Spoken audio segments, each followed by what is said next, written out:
अभी आप देखने वाले हो। तो ठीक है, यहाँ ले लेते हैं हम। देखो एक सिक्का है, किसका? ये थाइलेकोइड का। अब उसी से हम थोड़ा क्या कर रहे हैं, इसी से हम मान लो ये आपका एक सिक्का है, पहले तो क्लोरोप्लास्ट आप बनाए ही थे, और इसके अंदर एक सिक्का जो था हमारा वो हम बाहर निकाल ले रहे हैं, और उसकी मेम्ब्रेन पे लगा हुआ है हमारा ये फोटोसिंथेटिक पिगमेंट्स जो हम पढ़ने वाले हैं। तो ठीक है, ये आ गया हमारा यहाँ पे फोटोसिस्टम सेकेंड, जो कितने नैनोमीटर की लाइट एब्जॉर्ब करता है? 680। ठीक है, अब इस पे आपका क्या हुआ, ये आपका हो गया PS सेकेंड 680, इस पे आपकी लाइट पड़ी। ठीक है, इस पे क्या हुआ, लाइट आकर के पड़ी। ठीक है, और आपका साथ ही साथ एसोसिएटेड होता है इसी से एसोसिएटेड होता है OEC, ऑक्सीजन इवॉल्विंग सेंटर, यहाँ भी आपकी लाइट आकर के पड़ी। तो यहाँ पे क्या हुआ हमारा, यहाँ पे जो हमारा था वो हम 2H2O ले रहे हैं, 2H2O आपका ब्रेक हो जाता है किसमें, और यहाँ पे जो पिगमेंट कोफैक्टर की ज़रूरत पड़ती है हमें MnCl। ठीक है ना, और उसके बाद में हमें मिलेगा एज अ रिजल्ट, हमें जो मिलने वाला है वो है,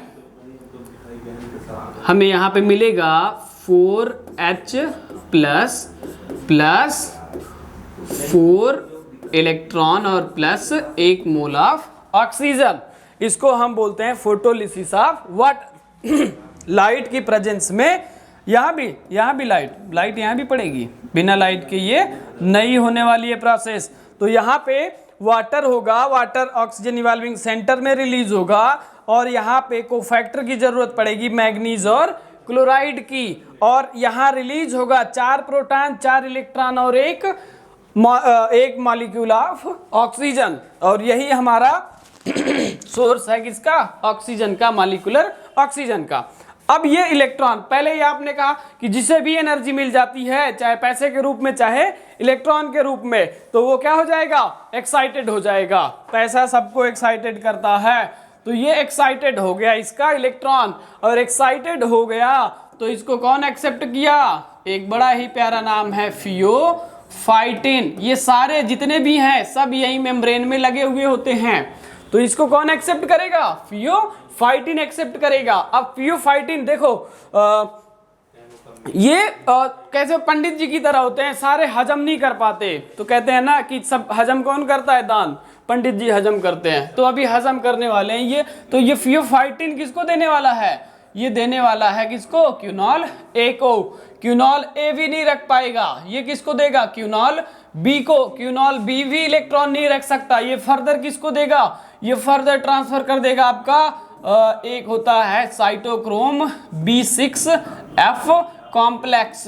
ठीक है, ये इलेक्ट्रॉन दे देगा साइटोक्रोम B6F कॉम्प्लेक्स को, और ये फिर फर्दर किसको देगा, प्लास्टोसाइनिन को। प्लास्टोसाइनिन अब आपका इलेक्ट्रॉन किसको दे देगा, PS फर्स्ट को। अब ये बेचारा लेगा कैसे, ले नहीं सकता, ये ले नहीं सकता। अब ये आपका कितने लाइट की नैनोमीटर लेता है, 700 नैनोमीटर की लाइट लेता है, और लाइट पे यहाँ भी लाइट पड़ी थी, तभी इसका इलेक्ट्रॉन एक्साइटेड हो गया था, और किसको, A0 FeSX, फिर आपका FD। ठीक है ना, और फिर ये आपका फर्दर क्या बनाएगा, यहाँ पे NADP प्लस से क्या बना देगा, NADPH प्लस H। ठीक है ना, ये आपका फर्दर क्या बना देगा, NADPH plus. Final electron acceptor कौन हुआ, NADP प्लस। क्या हो गया हमारा, फाइनल इलेक्ट्रॉन एक्सेप्टर हो गया। बाकी क्या थे, सब इलेक्ट्रॉन केवल ले रहे थे और दे रहे थे। बात समझना, यहाँ पे जो मेन हमारा पॉइंट समझने वाला है वो यही है कि पहले लाइट आई, आपका पड़ा वाटर पे, ठीक है ना। ठीक है, तो देखो फोटो सिस्टम सेकंड पर भी लाइट पड़ी, वाटर पर भी लाइट पड़ी। ठीक है, वाटर टूट गया, 4 प्रोटॉन 4 इलेक्ट्रॉन और 1 मोल ऑफ ऑक्सीजन में। फोटो सिस्टम सेकंड पर लाइट पड़ी आकर के वाया आपका लाइट हार्वेस्टिंग कॉम्प्लेक्स, आपने अभी मैं नेक्स्ट समझा चुका हूं, वैसे ही सेम PS फर्स्ट के साथ भी होता है। तो लाइट पड़ी यहाँ पे फोटो सिस्टम सेकंड पे, तो यहाँ का जो आपका सेंट्रल मेटल आयन था रिएक्शन सेंटर का, magnesium plus plus electron excited किया और फिर इसने किसको दिया, फियोफाइटिन को। अब यहाँ इलेक्ट्रॉन एक्साइटेड होकर के यहाँ चला गया और इसने इसको दे दिया, तो इसके पास इलेक्ट्रॉन की कमी हो गई। अब ये इलेक्ट्रॉन की कमी कौन पूरा करेगा, ये जो इलेक्ट्रॉन यहाँ पे वाटर से टूटा है, तो जो डोनर है इलेक्ट्रॉन का वो कौन है, ये इलेक्ट्रॉन आएगा किसके टूटने से, वाटर के टूटने से इलेक्ट्रॉन आया और इसको मिलेगा ये, बात समझे। और इसके बीच में एक YZ कॉम्प्लेक्स होता है जो ये काम करवाता है, एक मीडिएटर की भूमिका निभाता है। तो ये अब इसका पूरा हो गया ना, ये इलेक्ट्रॉन इसको मिल गया, इसका ये अब बेचारा ठीक है, नहीं तो ये अनस्टेबल हो जाता क्योंकि इसका इलेक्ट्रॉन लास्ट हो चुका था। तो अभी ये संतुष्ट है मामला, ये सेटिस्फाई हो चुका है। अब ये फियोफाइटिन इलेक्ट्रॉन लिया इससे और इसने क्यूनॉल ए को दिया, क्यूनॉल बी को दिया, साइटोक्रोम B6F कॉम्प्लेक्स को दिया और प्लास्टोसाइनिन को दिया। अब यहाँ भी लाइट पड़ी थी PS फर्स्ट के पास भी, तो PS फर्स्ट का इलेक्ट्रॉन एक्साइटेड हो गया था और A0 ले गया था, तो अब इसके पास इलेक्ट्रॉन की कमी है, तो अब ये इलेक्ट्रॉन की कमी ये पूरा कर देगा और इसके इलेक्ट्रॉन की कमी आपका ये वाटर का इलेक्ट्रॉन पूरा कर देगा। तो इसकी कमी ये जो यहाँ से PS सेकंड का एक्साइटेड होकर घूम रहा है वो यहाँ के इसको पूरा कर देगा। अब इसका इलेक्ट्रॉन जो एक्साइटेड हुआ कौन ले लेगा, NADP प्लस ले लेगा और बना क्या देगा, NADPH, ठीक है ना। तो अब ये इन दिस वे ये आपका क्या हो गया, NADPH बन गया। अभी ATP की कोई बात ही नहीं हुई है। अब ATP कहाँ से आएगा, देखो ये सारी प्रोसेस कहाँ चल रही है। अब ये वाटर टूटा जब, तो ये प्रोटॉन कहाँ जाएगा, ये प्रोटॉन इसी ल्यूमेन में टहलता रहेगा, किसके, इस सिक्के के। ये एक अगर सिक्के को आप बड़ा करोगे एक थाइलेक्वाइड को, तो ये प्रोटॉन यही ल्यूमेन में इसके रहेगा। और एक बात, ये क्यूनॉल ए और क्यूनॉल बी एक इलेक्ट्रॉन एक्सेप्टर नहीं है, लेकिन ये एक्चुअली इनका नेचर है प्रोटॉन को एक्सेप्ट करना, लेकिन ये यहाँ पे इलेक्ट्रॉन एक्सेप्ट कर रहे हैं, तो इसलिए ये बाहर से लेके आएंगे क्या, आपका प्रोटॉन लेके आएंगे। तो ये बाहर से जब प्रोटॉन आएगा तो भी ये यहाँ आपका इकट्ठा होगा, तो क्या हो जाएगा, अब pH बढ़ेगा कि घटेगा, यहाँ पे आपका pH घट रहा है, तो एसिडिक इन्वायरमेंट क्रिएट हो जाएगा। यहाँ पे जब प्रोटॉन का नंबर बढ़ जाएगा तो एसिडिक इन्वायरमेंट क्रिएट होगा और यहीं पे लगा होगा क्या, आपका एटीपेज पंप, क्या लगा होगा, एटीपेज पंप लगा होगा।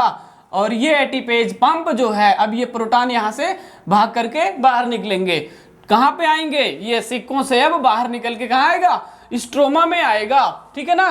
तो यहाँ पे आपका जब ये बाहर निकल रहा होगा तो यहीं पे आपका ADP से बन क्या जाएगा, ATP, और इन दिस वे क्या जनरेट होगी यहाँ पे, ATP और ATP बन जाएगा। NADPH हमें मिल चुका है, यहाँ पे ऑक्सीजन यहाँ से रिलीज हो चुकी है।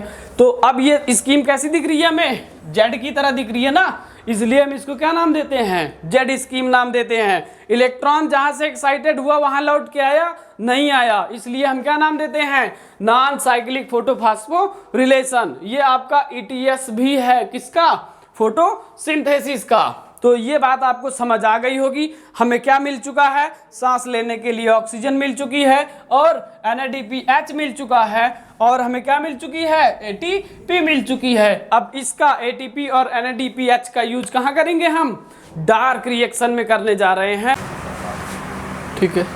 तो हम आते हैं अपना बायोसिंथेटिक केमिकल रिएक्शन पे, या फिर हम इसी को आप बोलते हो डार्क रिएक्शन, ठीक है। तो पहले ही हम डिस्कस कर चुके हैं, डार्क रिएक्शन का मतलब ये नहीं कि ये अंधेरे में होगी, ये प्रकाश से स्वतंत्र होगी, प्रकाश की नीड इस प्रोसेस के लिए आवश्यक नहीं है, ठीक है ना।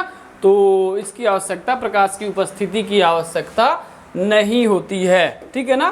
तो इसको प्रकाश की उपस्थिति की आवश्यकता नहीं होती है, ठीक है। और ये बहुत इंपॉर्टेंट लाइन, ये अभिक्रिया कहाँ होगी, स्ट्रोमा में होगी, ठीक है।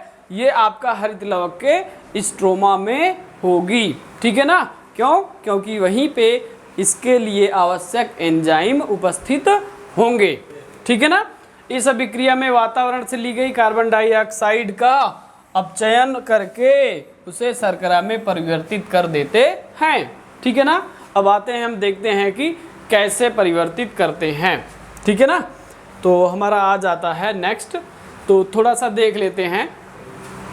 तो इसमें जो होती है मुख्य प्रोसेस वो होती है C3 साइकिल, ठीक है ना, C3 साइकिल, या फिर इसी को हम बोलते हैं Calvin cycle, kelvin Melvin Benson cycle. क्यों? क्योंकि इसकी जो खोज की थी वो केल्विन नामक साइंटिस्ट ने और बेंसन ने मिल करके की थी। कहाँ पे? ग्रीन हरा शैवाल लिया था और शैवाल का क्या नाम था? क्लोरेला। एग्जाम्पल विद नेम, नाम याद रखना। क्लोरेला लिया था। कैसा शैवाल था? वो आपका हरा शैवाल था। ठीक है ना? किसने खोजा इस साइकिल को? केल्विन और बेंसन नाम के साइंटिस्ट ने खोजा। ठीक है ना? और सेंडेस्मस पर रेडियो एक्टिव ट्रेसर क्रोमेटोग्राफी द्वारा खोज की। ठीक है ना? उसके बाद में केल्विन चक्र में बनने वाला प्रथम अस्थायी उत्पाद फास्फोग्लिसरिक अम्ल कार्बनिक यौगिक है। ये थोड़ा यहाँ गड़बड़ लिखा गया है। ठीक है? नहीं, ठीक है, सही है, गड़बड़ नहीं है। तो जो पहला प्रोडक्ट बनता है वो बनता है फास्फोग्लिसरिक एसिड, जो 3 कार्बन का कंपाउंड है, इसलिए इसको क्या नाम देते हैं? C3 साइकिल नाम देते हैं। क्योंकि जो पहला फर्स्ट स्टेबल प्रोडक्ट है वो है हमारा फास्फोग्लिसरिक एसिड, 3 फास्फोग्लिसरिक एसिड। ठीक है ना? 3 फास्फोग्लिसरिक एसिड जो आपका 3 कार्बन का है, इसलिए इसको C3 साइकिल कहा जाता है। ठीक है? और इसमें 3 फेजेज चलती हैं, कार्बोक्सिलेशन, रिडक्शन और रीजनरेशन। तो हम आगे देखते हैं कि वो प्रोसेस आपकी कैसे होती है। ठीक है ना? बात समझ आई? C3 साइकिल क्यों बोलेंगे? पहला जो स्टेबल प्रोडक्ट है, ठीक है, जो पहला स्टेबल प्रोडक्ट है, पहला उत्पाद जो बनता है इसका, वो 3 कार्बन का होता है, उसका नाम है 3 फास्फोग्लिसरिक एसिड, और इसलिए इसको C3 साइकिल कहा जाता है। केल्विन साइकिल क्यों बोलते हैं? इसकी खोज केल्विन और बेंसन नाम के वैज्ञानिक ने की थी, इसलिए इसको हम केल्विन साइकिल बोलते हैं। मटेरियल कौन सा यूज किया था? क्लोरेला यूज किया था। ठीक है? तो आते हैं हम अपनी इसकी प्रोसेस पे, प्रोसेस हमारी क्या होती है। ठीक है ना? तो ये आपका प्रोसेस दिखाया गया है। हो कहाँ पे रही है? आप बोलते हो कि ये हमारी कहाँ चल रही है? ये हमारी चल रही है कहाँ पे? आपका चल रहा है स्ट्रोमा में चल रही है। ठीक है ना? क्यों? क्योंकि स्ट्रोमा में क्या प्रेजेंट है हमारा? एक बहुत ही खतरनाक एंजाइम, आपका एक खतरनाक एंजाइम रुबिस्को। ठीक है ना? इसका पूरा नाम क्या होता है? इसका पूरा नाम है राइबुलोज 1,5 बिस फास्फेट कार्बोक्सिलेज और ऑक्सीजिनेज। ठीक है ना? इसका पूरा नाम है राइबुलोज 1,5 बिस फास्फेट कार्बोक्सिलेज और ऑक्सीजिनेज। इस धरती पर सबसे ज़्यादा पाई जाने वाली प्रोटीन, इस धरती पर सबसे ज़्यादा पाया जाने वाला एंजाइम अगर कोई है तो वो है रुबिस्को, राइबुलोज 1,5 बिस फास्फेट कार्बोक्सिलेज और ऑक्सीजिनेज, इसका पूरा नाम होता है। अब ये मित्रों क्या करता है? बड़ा ही द्वैतीय नेचर का होता है, ड्यूअल नेचर का होता है। कार्बन डाइऑक्साइड मिला तो कार्बन डाइऑक्साइड के साथ रिएक्शन कर लेगा, कार्बोक्सिलेशन रिएक्शन कर लेगा। ऑक्सीजन ज़्यादा मिला तो ये ऑक्सीजन के साथ रिएक्शन कर लेगा, ऑक्सीजनेशन रिएक्शन कर लेगा। तो इसीलिए इसका नाम देख लो क्या लिखा है? कार्बोक्सिलेज और ऑक्सीजिनेज। बात समझ आई? तो फिर आपका ये कार्बोक्सिलेज और ऑक्सीजिनेज नेचर होता है। तो ये कभी कभी जब ऑक्सीजन ज़्यादा हो जाती है तो ऑक्सीजन के साथ रिएक्शन करके C2 साइकिल फोटो रेस्पायरेशन करता है, जो C3 प्लांट में पाया जाता है, बस C4 प्लांट और कैंप प्लांट में नहीं पाया जाता। तो ये आपका, ये भी बात आपकी इम्पॉर्टेंट थी। तो फर्स्ट स्टेप में हम देखते हैं क्या होता है हमारे पास। राइबुलोज 1,5 बिस फास्फेट, ये RuBP, इसको हम बोलते हैं RuBP बोलते हैं इसको हम। ठीक है? और ये RuBP जो है हमारा, ये 5 कार्बन का कंपाउंड होता है। ठीक है? ये RuBP 5 कार्बन का कंपाउंड होता है। तो फर्स्ट स्टेप में क्या होता है? ये RuBP और कार्बन डाइऑक्साइड और वाटर किसकी प्रेजेंस में, इस एंजाइम की प्रेजेंस में रिएक्शन करते हैं और क्या बना देंगे, 3-फॉस्फोग्लिसरिक एसिड। और ये आपका कितने कार्बन का है, 3 कार्बन का कंपाउंड होता है, ठीक है ना। अगर मान लो हम यहाँ पे 3 मॉलिक्यूल ले रहे हैं किसके, RuBP के, तो कितना हो गया, 5 कार्बन का, तो ये 3 हो गया, तो टोटल हमारे पास 15 कार्बन हो गए। और अगर हम यहाँ पे 3 कार्बन डाइऑक्साइड भी ले रहे हैं तो हमारे पास यहाँ पे क्या करते हैं, हम इसको 6 × 3 मोल कर दें, तो ये हमारे पास कितना हो गया, 6 मोल किसके बन गए, 3-फॉस्फोग्लिसरिक एसिड के। तो ये पहला स्टेप जो हुआ, यहाँ पे कार्बन डाइऑक्साइड फिक्स हुआ, इस एंजाइम की मदद से आपका बनाया 3-फॉस्फोग्लिसरिक एसिड, 3-फॉस्फोग्लिसरेट। तो ये हमारी प्रोसेस क्या बोली जाती है, कार्बोक्सिलेशन। यहाँ से लेकर के यहाँ तक का जो स्टेप है, बीच में और भी स्टेप होते हैं, नहीं दिखाया गया, नहीं मेंशन किया गया है, इतना ही जरूरी है, ठीक है ना। तो अब ये इतना स्टेप राइबोलोज 1,5-बिसफॉस्फेट से 3-फॉस्फोग्लिसरेट बनना बोला जाता है कार्बोक्सिलेशन। कार्बन डाइऑक्साइड आपका स्टोर हुआ, ठीक है। अब उसके बाद में जो ATP और NADPH हमने बनाया था, कहाँ से, लाइट रिएक्शन से, अब उसका हम यहाँ पे क्या करने वाले हैं, यूज करने वाले हैं। अब ये क्या होंगे, रिड्यूस्ड होंगे, ठीक है। ATP आपका यूज होगा और आपका NADPH यूज होगा, तो हमें क्या मिलेगा, ग्लिसरल्डिहाइड 3-फॉस्फेट। हमें क्या मिलेगा, ग्लिसरल्डिहाइड 3-फॉस्फेट। हमें एक गैप मिल जाएगा, ग्लिसरल्डिहाइड 3-फॉस्फेट मिल जाएगा, ठीक है ना। और ये हमारा 3 कार्बन का मॉलिक्यूल होता है, ठीक है ना। ये हमारा 3 कार्बन का मॉलिक्यूल होता है। पूरा नाम लिख दे रहे हैं हम, ग्लिसरल्डिहाइड 3-फॉस्फेट, ग्लिसरल्डिहाइड 3-फॉस्फेट। तो आप सिंपली फार्मूला जब ड्रा करते हो तो सीधा कहते हो कि CHO हो गया हमारा, ये आपका CHO हो गया, ये कार्बन हो गया,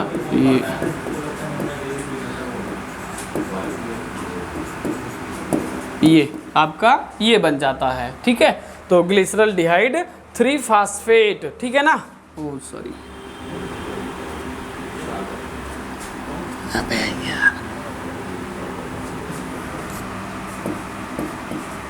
ग्लिसरल्डिहाइड 3-फॉस्फेट, 3 नंबर पर फॉस्फेट है तो हम बोलते हैं ग्लिसरल्डिहाइड 3-फॉस्फेट, ठीक है ना। तो ये यहाँ पे हमें देखने को मिल जाता है। अभी देखो ध्यान से काउंट करवाते हैं, ठीक है ना, शॉर्टकट में लिखते हैं तभी आने वाला है।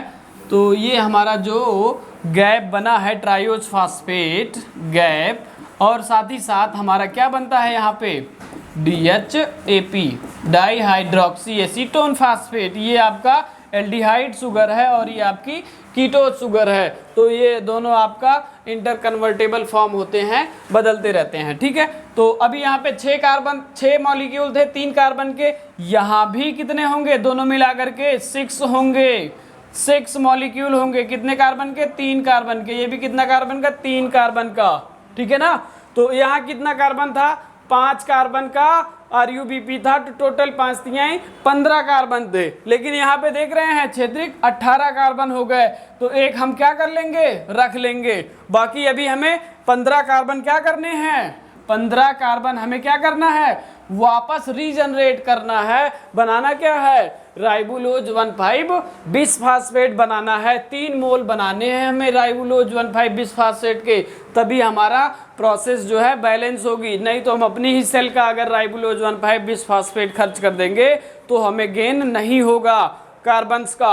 तो अब देख रहे हैं हमें 3 कार्बन की शुगर मिल गई, ट्रायोज फास्फेट 3 कार्बन का शुगर मिल गया, और ये एक रख लिया जाएगा। बाकी जो 5 हैं DHAP और ग्लिसरल्डिहाइड 3-फॉस्फेट वो रीजनरेट किए जाएंगे, तो हमें 3 मोल किसके मिल जाएंगे, RuBP के मिल जाएंगे। और ये किस प्रोसेस के अंतर्गत आएगा, रीजनरेशन के। रीजनरेट कर रहे हो आप क्या, आपका क्या जनरेट कर रहे हो, राइबोलोज 1,5 बिसफास्फेट आप जनरेट कर रहे हो 3 मोल, तभी आपका यहाँ पे बैलेंस होने वाला है। और इस प्रोसेस में क्या खर्च होती है, एटीपी खर्च होती है। यहाँ पे कितना एटीपी खर्च होता है, 6 एटीपी खर्च होती है रीजनरेशन फेज में।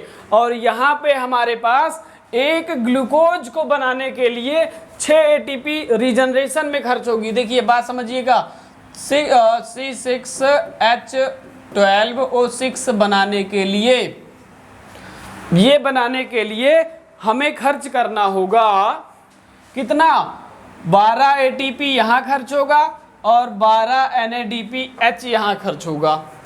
6 एटीपी रीजनरेशन फेज में खर्च होगा तो हमारे पास +6, तो टोटल एक आपका ग्लूकोज फिक्स करने में, एक 6 कार्बन का शुगर, 6 कार्बन की शर्करा को संचित करने में खर्च लग रहा है 12×6 18 एटीपी का। कितने एटीपी का, 18 एटीपी का और 12 NADPH का। कितना, 12 NADPH का खर्च हमें यहाँ उठाना पड़ रहा है। बात समझ आई।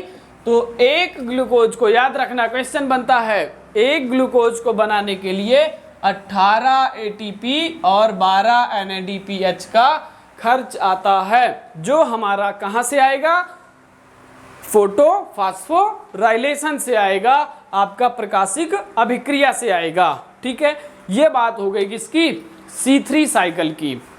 C3 साइकिल आपका यही होता है, बीच में बहुत सारे स्टेप चलते हैं, वो आपको नहीं पढ़ने हैं, आपकी ज़रूरत के हिसाब से इतना सफिशिएंट है। ज़्यादा जानना है तो ऑफलाइन ब्रांच में आइए, वहाँ पे बैठ के पेपर पे बता देंगे जितना मन करेगा। ठीक है, तो अब इसके बाद में ये आपका सुक्रोज मोबाइल फॉर्म होता है। ठीक है, स्टार्च स्टोरेज फॉर्म होता है। ये कौन सा फॉर्म है, ये ये आपका संचित रूप है इसका, ये आपका स्टोरेज फॉर्म है, स्टोर करने की रूप है स्टार्च। और मोबाइल फॉर्म क्या है इसका, ये मोबाइल फॉर्म है, मतलब पत्ती में बना तो अलग अलग पार्ट को जाएगा सुक्रोज के फॉर्म में, स्टार्च नहीं जा सकता, जाएगा कौन, सुक्रोज जाएगा। तो ये इतनी बातें थी, बहुत ही आसान प्रोसेस है, कुछ नहीं है। राइबोलोज 1,5 बिसफास्फेट आपकी सेल में पहले से प्रेजेंट रहेगा, बाहर से कार्बन डाइऑक्साइड आएगा, कब आएगा, स्टोमेटा जब ओपन होगा। ठीक है ना, स्टोमेटा ओपन होगा तो कार्बन डाइऑक्साइड अंदर आएगा और वाटर बाहर जाएगा वाष्पोत्सर्जन प्रक्रिया के द्वारा। और एंजाइम यहाँ पे होगा रुबिस्को एंजाइम की उपस्थिति में राइबोलोज 1,5 बिसफास्फेट कार्बन डाइऑक्साइड के साथ रिएक्शन करेगा, जल के साथ मिल करके, और बनाएगा हमारा 3-फॉस्फोग्लिसरिक एसिड। 3-फॉस्फोग्लिसरिक एसिड पहला उत्पाद है इसका, 3 कार्बन का होता है, इसलिए C3 साइकिल बोलते हैं।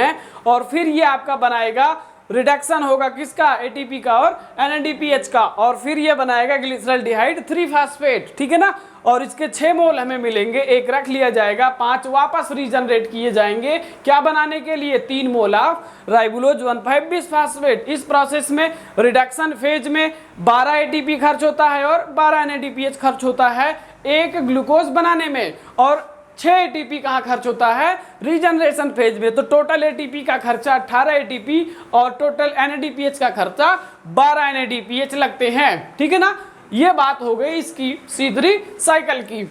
एक छोटी सी साइकिल होती है, कौन सी, C2 साइकिल, और इसको वेरबर्ग इफेक्ट भी कहा जाता है। तो यहाँ पे क्या होता है कि जब आपके मान लो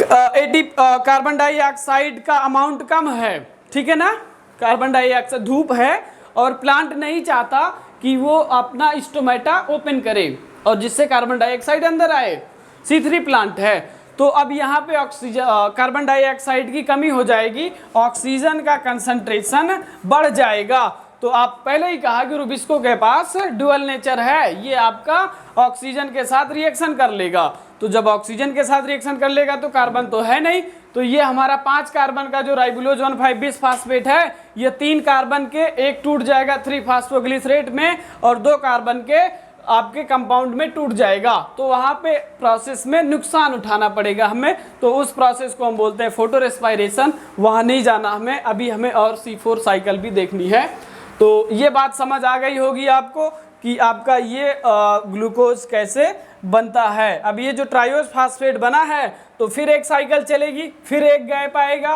और फिर ये मिल करके C6H12O6 बनाएंगे, फिर आपका फिर दो C6H12O6 मिल करके आपका सुक्रोज बनाएंगे जो आपका एक डाइसैकेराइड है। ठीक है, तो ठीक है, ये आपका हो गया C3 साइकिल। तो हम नेक्स्ट देखते हैं हमारा क्या है।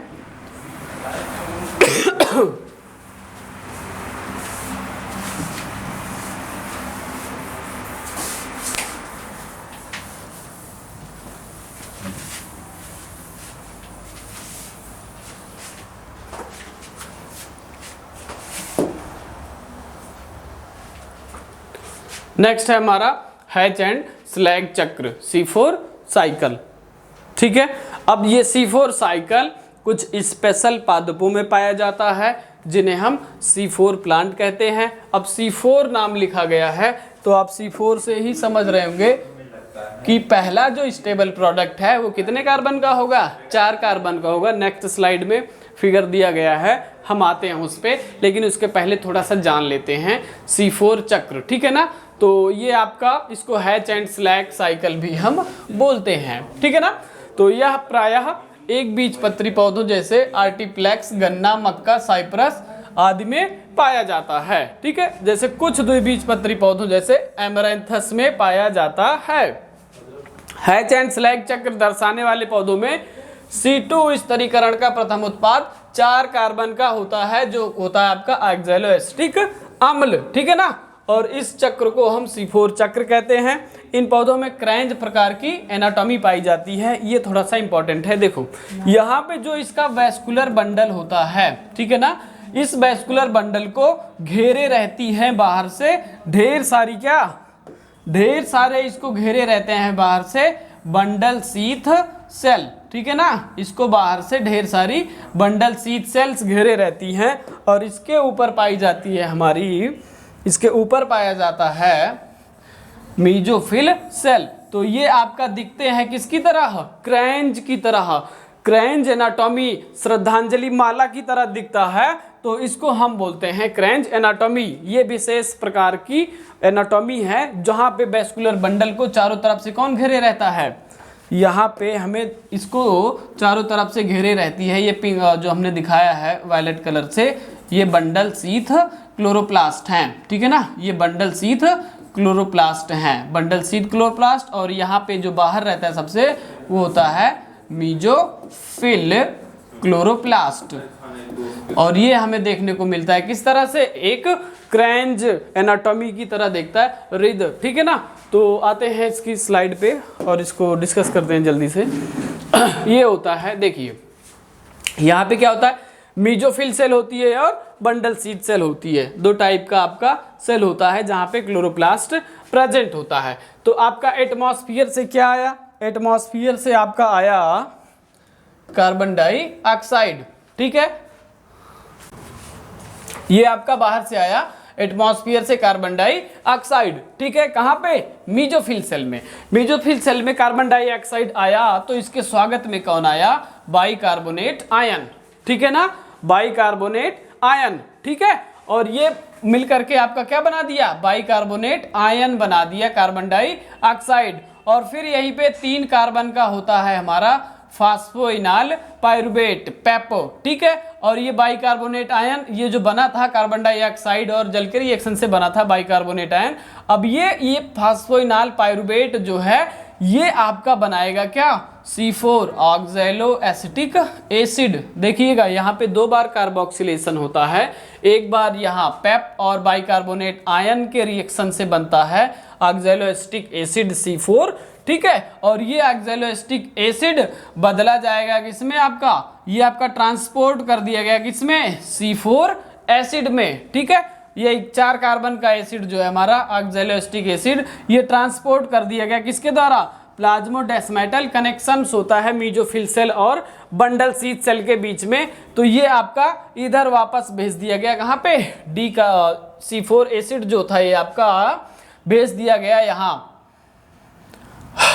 बंडल शीथ सेल में। ठीक है, अब देखिए यहाँ पे ये रिएक्शन काहे नहीं हुई, क्योंकि यहाँ पे जो है आपका रुबिस्को एंजाइम नहीं था, ठीक है ना।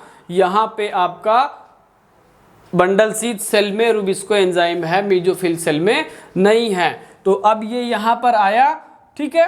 तो इसके क्लोरोप्लास्ट जो है यहाँ पे आपका डार्क रिएक्शन नहीं चलता मेसोफिल सेल का, डार्क रिएक्शन जो चलना होता है वो बंडल शीथ सेल में चलती है। अब यहाँ पे जैसे ही कार्बन डाइऑक्साइड की कमी होगी तो ये C4 एसिड का क्या हो जाएगा, डीकार्बोक्सिलेशन, और जब डीकार्बोक्सिलेशन हो जाएगा तो ये कार्बन डाइऑक्साइड रिलीज हो जाएगा और फिर से वापस क्या बना लेगा, फास्फोइनॉल पायरुवेट, पायरुविक एसिड, फास्फोइनॉल पायरुवेट बना लेगा और फिर ये ट्रांसपोर्ट हो जाएगा वापस कहाँ पे, मेसोफिल सेल में, और फिर नया बाइकार्बोनेट आयन और ये फिर से रिएक्शन करेगा। तो यहाँ पे नंबर कम नहीं होता कभी भी किसका, कार्बन डाइऑक्साइड का। तो यहाँ पे एक जो बात मुख्य बात आती है, यहाँ पे फोटो रेस्पायरेशन जो है, फोटो रेस्पायरेशन नहीं चलता, यहाँ पे फोटो रेस्पायरेशन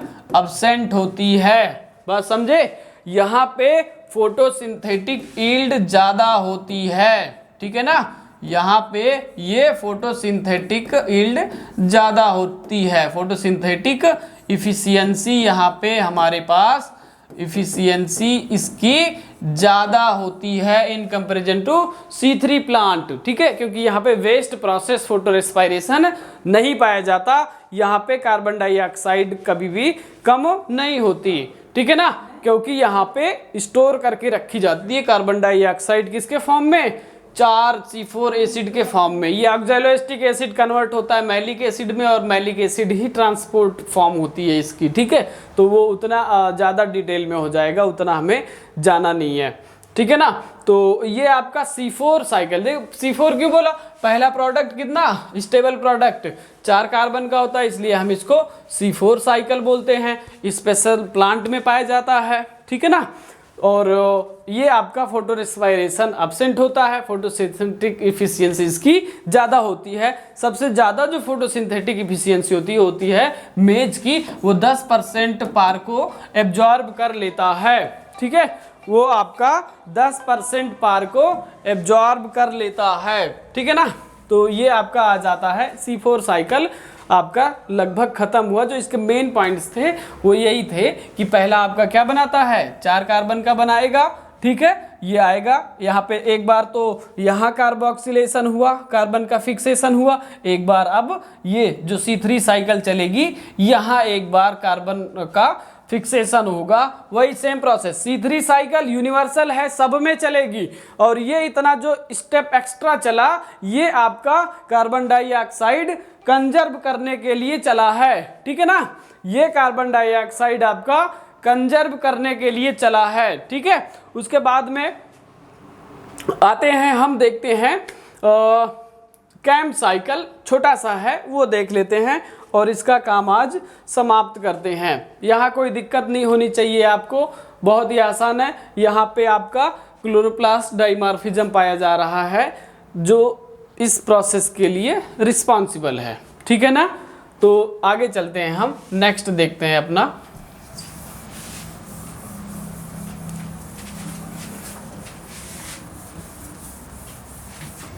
और यहाँ पे जो है वाटर लॉस भी कम होता है in comparison to C3 cycle, क्योंकि ये अपना स्टोमेटा जो है जब नमी रहती है तो खोल लेते हैं और जब ज़्यादा गर्मी होती है तो नहीं खोलते, बंद रखते हैं, ठीक है ना।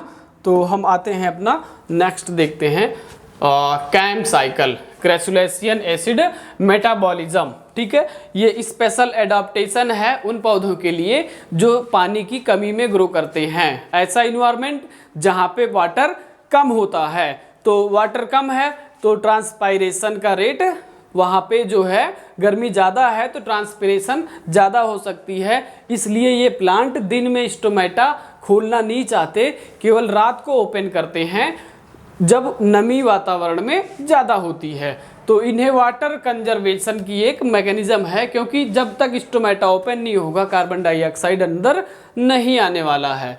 तो इसलिए ये जो है इस प्रोसेस को रात में और दिन में दो अलग अलग दिखाई गई हैं आपको प्रोसेस, वो अभी तुरंत समझ आने वाली है। तो ऐसे पौधों में पाई जाती है जो आपका जीरोफिटिक प्लांट होते हैं, मांसलोद्भिद पौधे होते हैं। और यहाँ पे आपको देखने को मिलता है ये, इसमें जैसे आपका नागफनी हो गया, अजूबा हो गया, घीक्वार हो गया, क्लेनू हो गया, ये आपका स्थितिकरण रात में कार्बन डाइऑक्साइड लेके देखिए आते हैं इस पे। देखो ड्यूरिंग नाइट में क्या होगा, CO2 अपटेक होगा, स्टोमेटा ओपन करेंगे, क्यों? क्योंकि वातावरण में नमी ज़्यादा है, वातावरण में नमी ज़्यादा है तो ये CO2 अंदर लेंगे, स्टोमेटा ओपन करके ये आ गया। सेम प्रोसेस वैसे ही बाइकार्बोनेट आयन बनेगा, बाइकार्बोनेट आयन फिर आपका 4 कार्बन का एक्सेलोस्टिक एसिड बनाएगा और ये एक्सेलोस्टिक एसिड क्या बनाएगा, वापस कन्वर्ट होगा किसमें, मैलेट में, मैलिक एसिड में। ये भी आपका कितने कार्बन का है, 4 कार्बन का, ये भी कितने कार्बन का है, 4 कार्बन का। ये मैलिक एसिड किस में स्टोर कर लिया जाएगा, ये मैलिक एसिड आपका स्टोर कर लिया जाएगा वैक्यूल्स में, ठीक है। अब देखो अब क्या हो गई, दिन हो गया, अब दिन हो गया।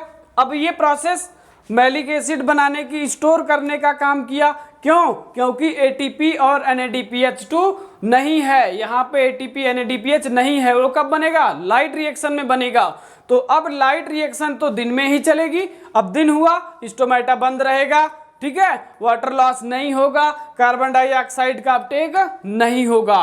होगा क्या, अब यहाँ पे जब लाइट आएगी तो ATP बनेगा और NADPH बनेगा, और जब ATP NADPH बनेगा तो रिडक्शन फेज चलेगी किसकी, फोटोसिंथेसिस C3 साइकिल की। देखिएगा क्या हो रहा है, अब ये मैलिक एसिड वापस वैक्यूल से आया, मैलेट आपका किस में कन्वर्ट हुआ, पायरुवेट में, तो ये आपका 3 कार्बन का है, वो तो हो ही जाएगा। आप जैसा कि देख रहे थे फास्फोइनाल पायरुवेट में टूटेगा, और ये आपका वही सेम प्रोसेस जैसा C4 में हो रहा था, PF आपका किससे रिएक्शन करेगा, बाइकार्बोनेट आयन से, बनाएगा 4 कार्बन का, और वही सेम प्रोसेस वैक्यूल में स्टोर हो गया था, अब वैक्यूल से वापस आपका आएगा और बनाएगा, डी कार्बोक्सिलेशन होगा, कार्बन डाइऑक्साइड आएगा और ATP NADPH बन चुका होगा, तो फिर क्या चलेगी, केल्विन साइकिल चलेगी। तो मेन मुद्दा इसका ये है, वाटर लॉस को बचाना। ये कब कर सकता है, जब रात को कार्बन डाइऑक्साइड अंदर ले ले और दिन को ATP और NADPH बना ले और उसका यूज करे, ठीक है ना। तो ये हो गया आपका क्रैसुलेशियन एसिड मेटाबॉलिज्म, जो आपका जीरोफिटिक प्लांट में पाया जाता है, ठीक है ना, स्पेशली क्रैसुलेसी फैमिली में, ठीक है। तो बात सारी समझ आ गई होगी, और हमने सारी बातें डिस्कस कर ली, C3 साइकिल डिस्कस कर लिया, C4 डिस्कस कर लिया, फोटोफास्फोराइलेशन डिस्कस कर लिया, उसमें साइक्लिक और नॉन साइक्लिक पढ़ लिया। तो आपको यहाँ पे कोई दिक्कत आनी नहीं चाहिए। जो भी दिक्कत होगी आप कमेंट करके बताएं, आपका डाउट जरूर सॉल्व किया जाएगा। और फिर आज का टॉपिक हम यहीं पे समाप्त करते हैं। धन्यवाद बच्चों, थोड़ा प्यार दीजिए, लाइक करिए, शेयर करिए और सब्सक्राइब करिए। Thank you.